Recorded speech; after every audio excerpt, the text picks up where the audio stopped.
Welcome, everyone. Going to give just a minute just for people to hop back in, get situated. We'll get started in just a bit.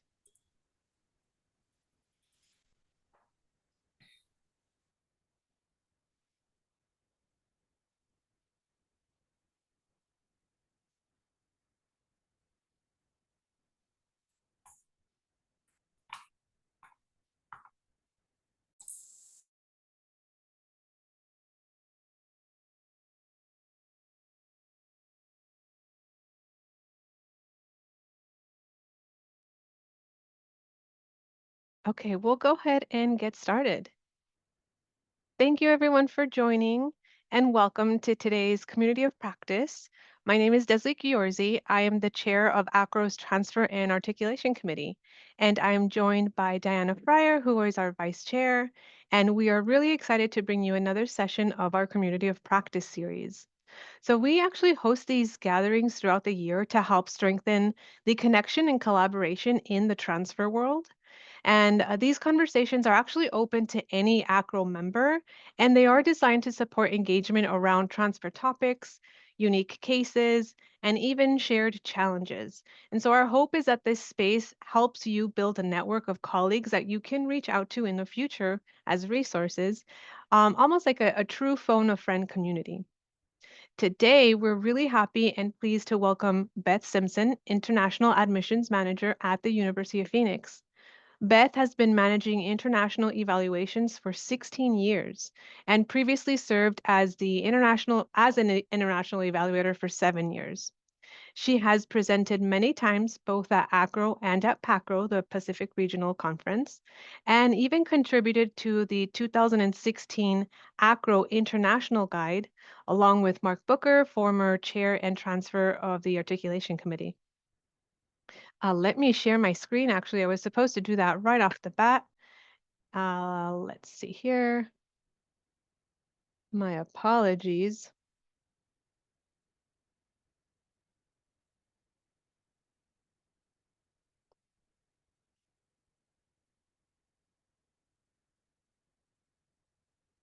Okay, I was not ready for this. 1 second. It's doing weird things for me, so let me get this a little different.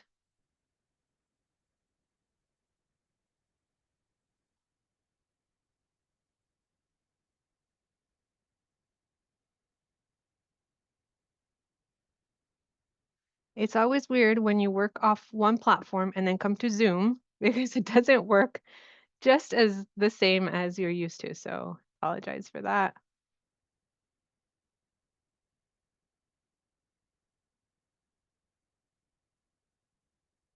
Okay, I think you're seeing the right screen here. All righty. So we are going to, let me head back. I am so sorry for the inconvenience. There we go. So now I'd like to formally introduce Beth. She's going to be talking about international credentials, nuts and bolts, the discussion of operational mechanics of international and educational credentials. And without further ado, I will hand it over to Beth. Hi, everyone. It's really awesome to be here, and I want to thank Desley for inviting me to join you. I am going to kind of ease through my agenda and talk about what we do at the university, and then I'm happy to field any questions you might have, including, as often comes up, if you've seen anything weird that you want to run by someone. I'm happy to offer my experience with that stuff too. So I guess if we could skip to the agenda, Desley. So I'm going to talk about the team, the University of Phoenix team, and operationally what we do, the tools and resources we use, kind of really broad strokes about how we train and develop evaluators, some of the challenges we face, and then, as I alluded to a moment ago, open discussion and questions. So next slide, please. So next slide, Desley. Thank you. So the team, my senior director, who I report up to, is Nathan Chickalo. He is involved in some of the transfer stuff. You may be familiar with him. Then there's me. I am the manager. And then I have 7 specialized evaluators and 2 intake specialists. The specialized evaluators evaluate. One of them does translations. They have various and sundry duties besides just straight up file evaluation. And then the 2 intake specialists assemble files. So next slide, please. So what we do as a team is that we build the files, and this includes working with students and the reps who are helping them enroll. We build the files, we make sure the application is in there, any enrollment documents, academic documents, anything that we may need, English language proficiency tests, all of that. Once that's done and the file is complete, everything's been verified and authenticated, it moves on to evaluators. The evaluations are completed in-house using official verified records. We evaluate all countries with the exception of Turkmenistan and Somalia.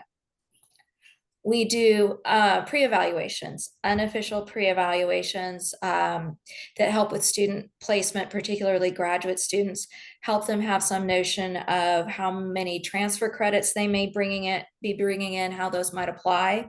Grade point average calculations are done then.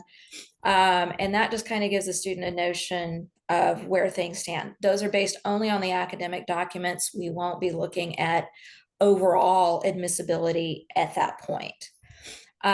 We conduct translations of French and Spanish documents. Both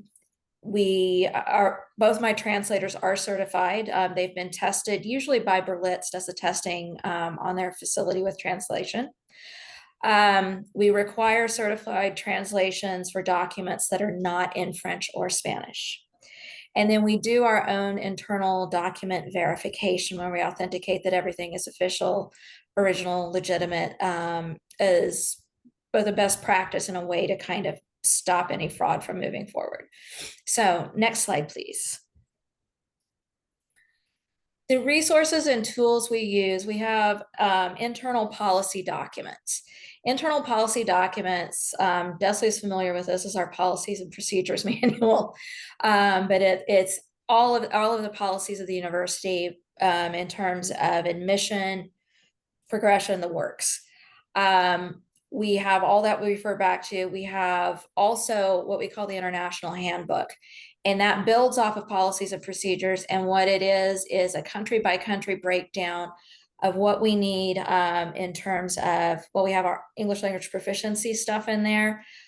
We break down individual credentials, how those fall in benchmarking and how we would admit them, the levels that we would admit them at. So we have this, it's called, we call it level 1, but these are high school level credentials. Level 2 would be transferable. Level 3 would be bachelor's comparable, level 4 master's, and level 5 doctoral. We also look at nursing qualifications, general nursing qualifications. And the International Handbook has all that broken down by country. Then it also has recognized institutions by country. Within each institution page, we will talk about if, for example, you have a faculty of engineering at an Indian university and English is a sole medium in that faculty of engineering, we will note that there. If there's any specific information about that institution, we have a place for that so that we can always refer back to it. Shameless, unsolicited plug for AACRAO Edge. That is a spectacular resource. There is significant cost to it per license. I highly recommend it though, not just for the credential breakdowns, but more importantly, because someone had the brilliant idea probably about 10 years ago to scan all the published AACRAO books on every country and on international credentials evaluation into each country page. So on the general information page, there are links up at the top and their PDF files of all the old peer books and everything. It's invaluable. It used to be that we had to order those individually and they were at least $80 a piece. So this is truly a godsend. It is one of the great things that has happened in the last few years. We use other publications. So the one I absolutely can't live without, or one of the ones I can't live without, is the there's a question there about the IH. It is an internal document. It's not public. I can discuss how one might go about building that internally for their own institution, but that is an internal thing for the University of Phoenix.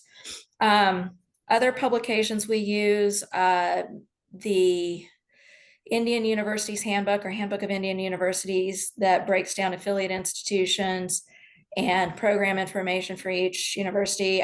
We often use the Commonwealth Universities Handbook.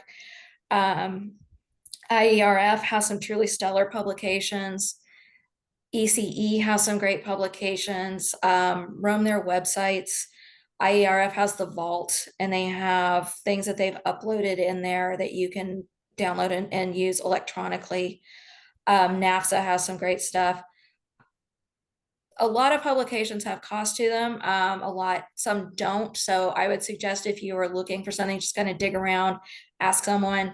But there may be things that you can obtain for free, and I highly recommend it. Document library. Document library for us is a loose term.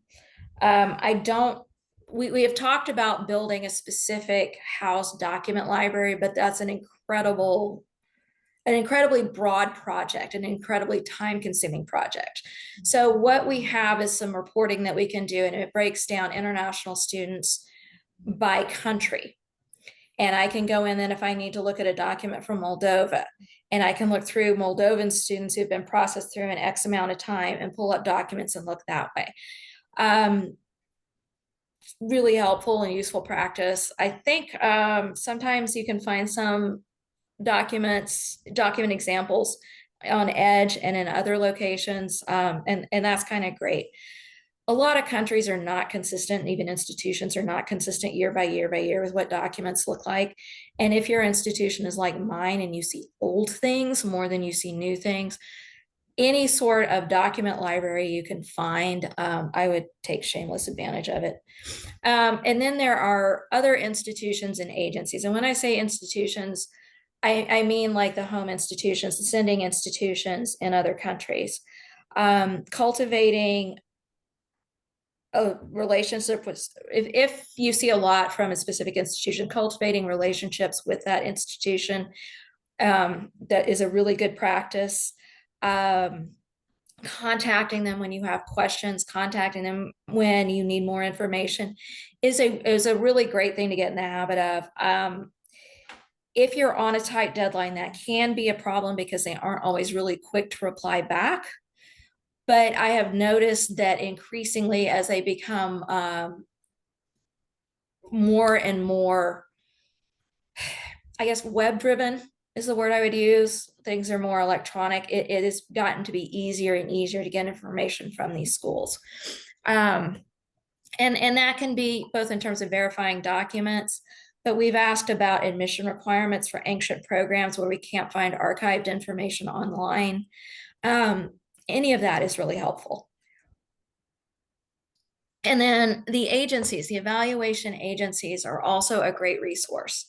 They exist, yes, to have students buy evaluations from them, but they also are very supportive of the industry as a whole.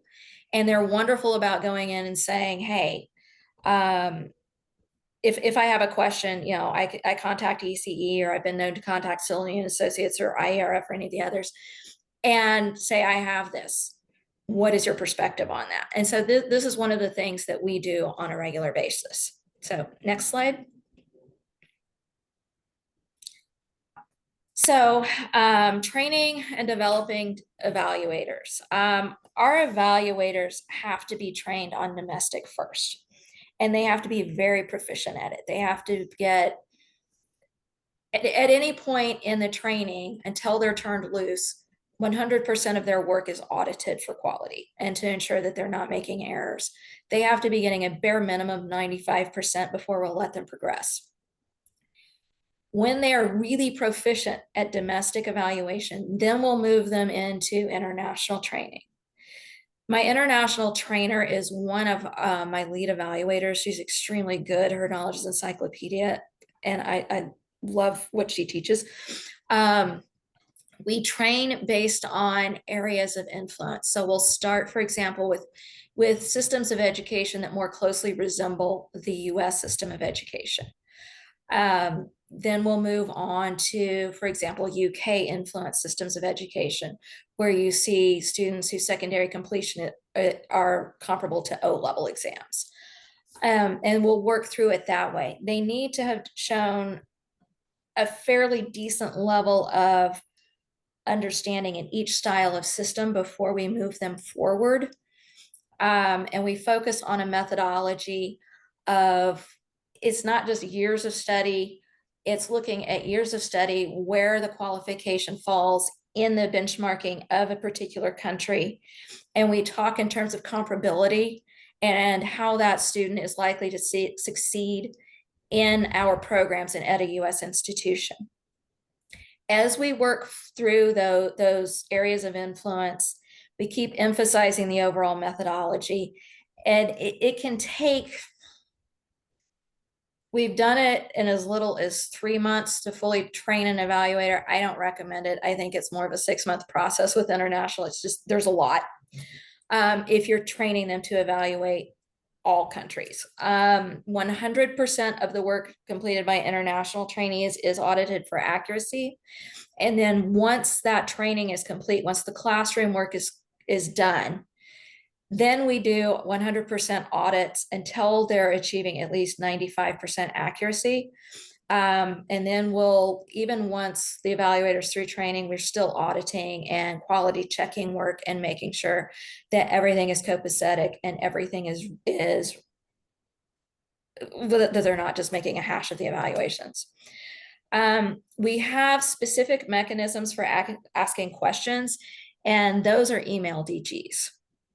I am really pretty inflexible about using those and having them not talk to, not just email individual evaluators for help, because then you get practice creep, which is not great. So I want them focusing on consistency and evaluating the same way.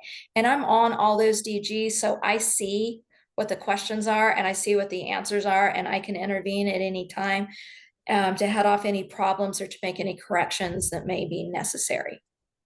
So, next slide. So challenges. The big one is multiple teams and functioning and their functions and coordinating that properly. So a moment ago, I mentioned that we do our own internal document verification. That is not done by my team. That is done by some of our document processing people. And they do a fantastic job, but making sure that they are trained properly to assess whether a document is official and authentic is a challenge in and of itself. We do return documents to, we ask students to send us their official and original documents, and we do return them to them. And that process requires a great deal of focus and attention and meticulous practice. Fortunately, this team is outstanding, and the people they have doing that work are great. They're innovative, they're really committed to it. So, but making sure that everyone is on the same page and following the same process, and that you don't have, like I said, process creep is a real challenge. And this involves a lot of communications, a lot of meetings, a lot of checking in, and then creating practice documents and job aids so that everyone has that to refer to and say, okay, this is how I'm supposed to do this. I mentioned availability and cost of resources earlier. It's a big challenge. Like I said, my favorite, the Handbook of Indian Universities, is quite expensive. It's also a challenge to get. So, that sort of thing is something we run into. And that's one of the reasons why I'm really hopped up on how AACRAO uploaded all of those documents into the Edge. we scan the documents into the student file. So we have notes that there's a question in the chat. We have notes that we make in the student's official record that allude to the fact that we have the copies of the documents. We don't notarize them. So I hope that clarifies that. Next challenge that we run into is the creation, maintenance, and distribution of internal resources. So this can be anything from the policies and procedures manual to the international handbook to internal job aids and practice documents. The international handbook, well, let's back up from the international handbook for a moment. One of the things that happens, and I'm sure some of you have run into this, is when you're trying to build a resource, if it's a web-based resource, your option is to buy, you either have to build it internally from the ground up, or you have to use a product that is already out there in the market that you can use, like SharePoint or something like that. One of the things we've run into in the past with the international handbook is that the version of SharePoint that it was built in changed and updated. And so we had to move it and we had to rebuild it. And so sometimes you have to keep iterating and shifting things around and rebuilding, and it's an ongoing process. And I've sort of just reached the point where I'm like, this is just a project that will never end, and that's fine. One of the other things that can be a challenge is when you create practice documents, you have to have a common place to store them. Then you also have to condition and train your team to consult them. Relying on memory alone it's an easy thing to do, but it's also not a sound practice. It's important that people go in and they check the PNP, that they go in and they check the international handbook, that they go in and check all our job aids, and they look at, okay, when you're converting credits, this is how we as a team and as an institution do it. So making sure that people are consulting those. So that dovetails nicely into speed and development of tools and resources. Nathan is on the chat, and what he will tell you, like I will tell you, is that when you're dealing with a resource of the magnitude of something like the international handbook or whatever your institution may use, it takes a long time to do it. And that's why it's sort of a perpetual process that, you know, you may need to just keep going with it and going with it and going with it, and understand that done is not complete.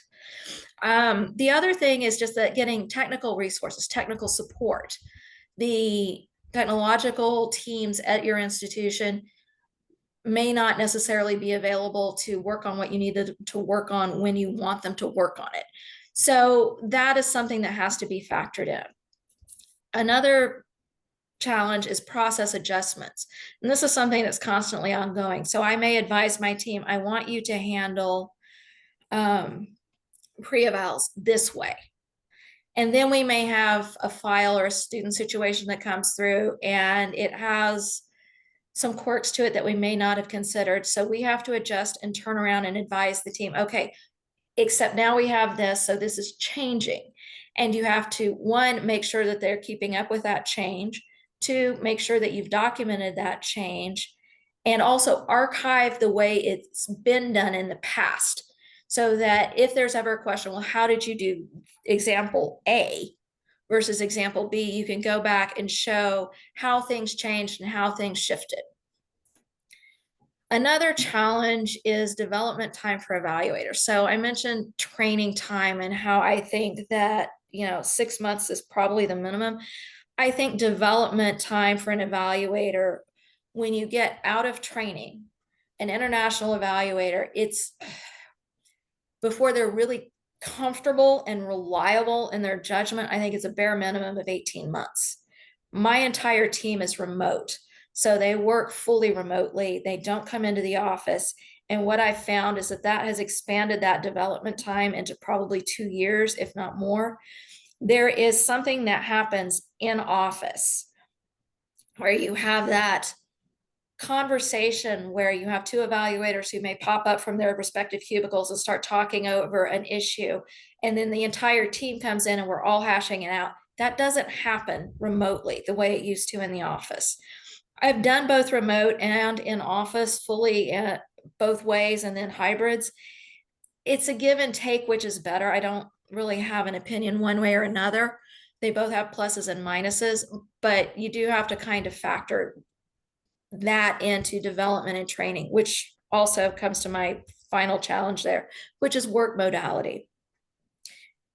I talked about this at AACRAO in Seattle last year, that managing remotely has some pretty special challenges. You have to, for me at least, it becomes something that's more specific to the evaluator. I can't manage as generally. So it becomes more personal when you are face to face. It's ironic, but you're face to face with someone on a computer screen rather than being in an office. It's more intimate, and that changes the approach to how some of us can relate to our employees, or at least it does for me. I think it's made me a better manager in the sense that I have to pay more attention to what is going on with my evaluators and their environment. So, yeah, mileage may vary, and your individual experience may be different, and it just depends on what your institution does. Like I said, I think if you're in office full time, it's easier to be more general in your approach. So, next slide, please. And I have pelted through that quite quickly. So, does anyone have any questions?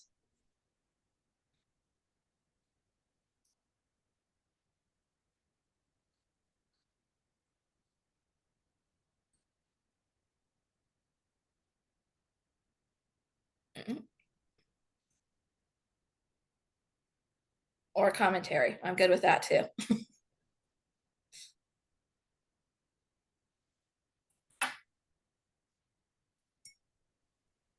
And just as a shameless plug, I am presenting a roundtable at AACRAO in the spring, just to talk through international issues. My own opinion is that some of the really helpful things at conferences happens in those little sidebar conversations that people have, and that information never goes further. So if you guys want to be involved in something like that, come on. Bobby Nelson has a question. Hi, Beth. Actually, it's not a question so much as it's thank you. I monitor the international undergraduate transfer credit evaluations, and I really appreciated you talking especially about how you have to, when you have policy or process changes and you have to archive the former process. We have found that to be, it takes up so much of time. The admin of all of this is it's a lot, but it is so important to do. And I really appreciated you going through the whole thing, as well as how long it takes to train people. I just, everything you said resonated with me, and so I really appreciate you validating this as well. Yeah, we've all walked that road. Yeah. Yeah. Yeah. One of the things that we have developed, both the domestic team and the international team at the University of Phoenix, with the process changes, is that the documents are living documents. So we'll make a change and we'll edit it, but then at the end of the document, we will show the date, and then we'll indicate what the change was, and include information about what used to happen. And that's been really helpful. And I mean, I have, it's so much better than the old days when we had dozens and dozens and dozens of emails going back years and years and years. When you get new people, that's useless. So, yeah. And then I think, Ritu, did you have a question? I did. I'm sorry, I don't know how to raise my hand in Zoom. That's okay. So my question was, you talked about evaluation. Thank you for sharing your processes and so on. So what are some key things that your team looks for? So we talked about the translation that the transcript has to be either, it has to be translated for your team to have access to that information. What else are they looking for? Are they looking for, say, grades and credit translations or conversions? Or are they also evaluating at the same time for equivalencies? Yes, all of the above. All of that. So it's a process. It can take, I mean, I've seen evaluators go through a file in 20 minutes and I've seen it take 5 hours. It varies wildly. I remember one vividly that took me 2 days. When they see an academic document, okay, assuming the file is complete, we will look at all the elements on the application that are required. And then when we get to evaluating the document, we'll start looking for recognition. We'll look to make sure, even though everything's been verified by the time we get it, we'll look to make sure that all the appropriate signatures and seals are on there, that it's the appropriate document type. Then we'll start reading through it depending, we'll look to the credential. Is the credential complete? What is the level of the credential? And then we'll start breaking down, okay, so this is, for example, what is the academic calendar? How does the coursework break down chronologically? What is the weight of it? How is the weight documented on there? Because that'll show us how to do the credit conversion. We'll do the grade conversion. If we're doing an undergraduate evaluation, and then once we've done all that, then we'll start doing applicability for transfer credit. And will it fit a specific category? And go through all that. And at that point, that evaluation is more or less complete. If it's a graduate file, we'll go through and start looking for comparability. And we'll do a GPA calculation, which involves a credit and grade conversion, and look at the credential and having validated the document and done all that, and see where it fits in there. Sometimes we'll get an undergrad pre-eval that we're working on, and we'll realize the student is eligible for grad, and we'll call that out. Gotcha. So it's a many step process. Thank you for sharing that. That was great. So what about the course evaluation, the one-on-one piece, where you look for the course subject matter and tally that up with where the course is transferring to, so that's COP in this case. How do you get access to those course descriptions? We find that to be the most onerous part of this. It's hard. It's really hard. Some of it, we'll look at what is the program of study, because that'll inform a lot. And sometimes it's obvious from the course title that it would apply wherever. But we're also, for example, if we're talking about, like an advanced calculus class or something like that, we'll apply that to a math category or something like that. Gotcha. Okay. But we're also really pretty careful not to apply things willy-nilly if we can't find content information. So we may accept it in transfer, but we won't apply it to a specific category. Okay.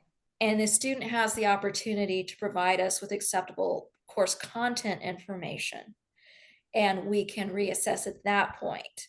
But I'm not going to apply a course that's just called mathematics to math, even if it's in an engineering program, and it almost certainly is advanced enough to apply to whatever math category. I can't make that assumption, and I can't make the argument that just that assumption is enough. So what I'm reading is that if it's not quite evident from the course and the program that the course came in with on the transcript, an elective, the course can still come in with some credit, but go into an elective bucket, which again, then the student has the opportunity to provide more information. Exactly. And then see if it goes somewhere specific. Exactly. And, so the student doesn't end up with as many as applied credits as they might. Gotcha. But I think it's just a more appropriate way to approach it from the institution perspective. Just because, well, the example I use for my evaluators is like, if someone from HLC were standing in front of you asking you why you applied gen eds to that course, could you make that argument? And if they can't, then they shouldn't. That's a good way to approach that. Mhm. Thank you so much for sharing. You're Appreciate very welcome. Erin O'Donnell has a question.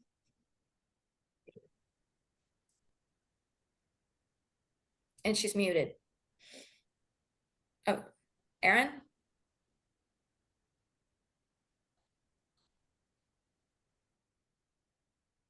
I can't hear her.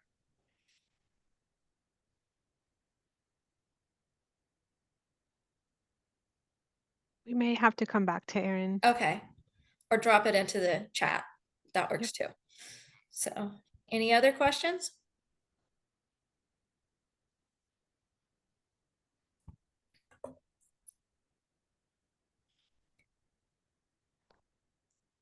Well, one of the things that I think is coming through is that working with international academic credentials is getting comfortable in gray areas. You have to be comfortable in gray areas and making solid judgment calls. It's never just rigid black and white. Okay, Erin's question was about training. Do we have a cache of transcripts that we use to train evaluators? Yes, sort of.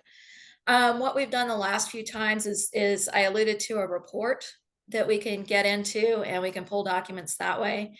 The other thing is that when we hire a new evaluator, while they're going through domestic training, we're assembling the materials to train them on the international stuff. So Sophia, my international trainer, when the last batch was trained, spent that time coming through files as they came through and as we were evaluating, and as she was evaluating, was pulling examples so that we have them. And this has become kind of, I think next time we need to formalize it as a training library. But yeah, we collect things to use. Does that answer it? Cool. Other questions, comments, weird experiences? Has anybody seen something odd that they need to bounce off people?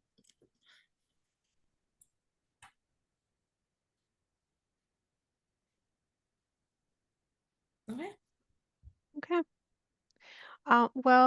Beth, would you mind, I know we had your email on the slide. Would you mind putting that in the chat just in case anyone wanted to reach out for a question? And I am happy to field those questions.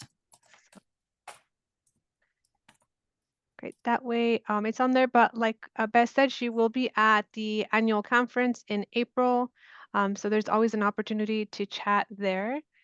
And thank you, Beth, for sharing your expertise. We are so happy that you were able to join us today. And thank you, everyone, for your thoughtful questions.